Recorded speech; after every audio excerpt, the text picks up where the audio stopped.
we continue the story of woe in a parable that will continue in many installments as the discovery of self. The group finds themselves, of course, still in Egypt, this time on the Nile, on Elephantine Island.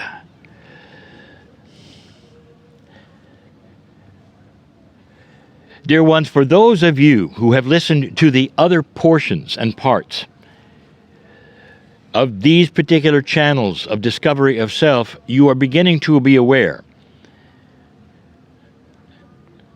that what we are teaching you here, piece by piece, part by part, is a summary, a synopsis of almost everything I have given you for the last decade or so. When you take it in installments, it's far easier to understand, for it's repeated and summarized and clarified. And we continue to do that today. The woe man, called woe, has made an important discovery in his life. He found some who are not disturbed by living as he has been living. In other words, they don't seem to be affected by a low consciousness planet. It's just the opposite. In this parable, the metaphor is about sand. And we told you that the sand represents consciousness. And the sand itself is something that woe has had to slog through all of his life. All of his family, his friends. It was simply the way it worked. Nobody said anything about it. It's like when you live in a place where there is corruption, and there always has been, and it's 1,000 years old and it continues, it's a way of life.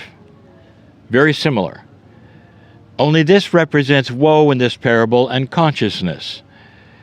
The consciousness of earth. It is a low consciousness, and we told you before. Some called it human nature. It's responsible for war after war. It's responsible for so much. And yet when he saw these others, more and more of them, the sand was not bothering them. In fact, it seemed to retreat from them. Now that is a metaphor. That means those with another consciousness seem to have a better life. At least they seemed to. And he looked at them carefully to see whether it was an illusion, but he saw them laughing more. He saw joy. He wondered whether they had the same God that he did, and he realized they did. They prayed. They had their times of meditation just like he did. But something was different. And so within these times we've had together, these teaching times, he met a man that represented those who seemed not to have the dark consciousness of the depth of sand that he did. And that man started to explain what it was that he was seeing, perhaps how to achieve it. Woe was still wary, because in his particular situation, in his culture, there was always someone trying to sell him something. And he didn't want to be tricked. The man never told him to come back. In fact, the last time the man said, "Go from here and come back only if your heart says to." Woe liked that. He felt love from this man, even for Woe, who he didn't even know. Woe went back to the man to ask him more about this whole idea of the field, of perhaps creating another reality. The man had given him 2 examples, and yet Woe was still confused. How can someone change chance? The man had told him it's like a road with potholes, and intuition guides you around them. So you're not changing chance, you're simply shining a light. and being able to avoid the potholes. But he wanted more. And so he went back to talk to the man. The man greeted Woe with love and said, "I expected you back, Woe. Thank you. What is it you would like to know?" And Woe said, "Please, I want to know more about what you call the field." And so the man began to tell Woe a grand truth that I will tell you today in a different way. My partner has taught, and you know, that consciousness has now been seen as energy. Not by everyone, dear ones. You will not have that taught in the colleges yet, the universities yet. But eventually it will filter down to that when enough experiments have been made. But it is. It's profound energy.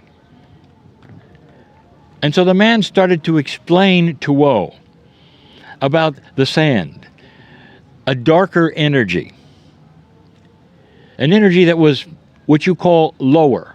Now, the whole idea of lower and higher is a perception, dear ones, and you use it all the time to represent dark and light. So we'll continue. A lower energy. How long have you had that on the earth? Woe wanted to know, how long have we had this lower energy? And the man said, since the beginning, Woe. That it's only been through something called the Great Shift that the whole planet has been involved in an energy raise they weren't even familiar with. They didn't even know. It was happening so slow. And over the last 20 years or so, it has raised very slowly. But it's above what it was. But even so, it was dark. Even so, it was not near as high as it could be. And Woe wanted to know, what really does this mean? And that's when he got a lesson about the power of consciousness. And the man told him, Woe, you live in an energy that has developed by itself through the consciousness of humanity. And that in order to raise it, really, there has to be some things that take place. And one of them has taken place. And that one of them that took place was called the precession of the equinoxes, which was almost an allowance for humanity to raise its vibration slowly by itself. But in the process, the man told Woe, there is something else we want you to know. This energy called consciousness moves things. This energy called consciousness actually works with something called the field. Now, we told you that before. But this field is there, not as something necessarily that's advanced or enlightened or bad or evil or good. It simply is there, and it responds, and it is something you can feel if you choose to. And then he told Woe something Woe didn't know, wasn't aware of. He said those in a lower consciousness also create energy with their consciousness. And he started to tell Woe, Woe, do you know anyone who has bad luck? The opposite of what we're talking about. And Woe said, oh yes, I have a sister. She is convinced that the planet is after her. She's a victim of the planet. And the man said, and what does she tell you? And Woe said, oh, she's constantly telling me all of the horrible things that happened to her and that she hasn't got a chance and it's going to happen again and again. And she's a victim. And the man asked Woe, and what happens to her? And Woe took a deep breath and said, oh, what happens to her is exactly what she verbalizes. He was starting to see something that the man wanted to tell him. That's how powerful consciousness can be in either direction. And then he told Woe something that Woe would never forget. He gave a metaphor. Woe, low consciousness is like being born in the dark. The humanity is in the dark with a consciousness that it has selected by itself. And in the dark, you run into everyone else. You step in all the holes. And in the dark, you were afraid. In the dark, you don't know what resources you have or what the others have. But in the dark, war is created. Because in the dark, you bump into each other. You don't even see each other. You don't know one another. And that's how humanity has been. But there's more, Woe. Listen to this. And this is what impressed Woe.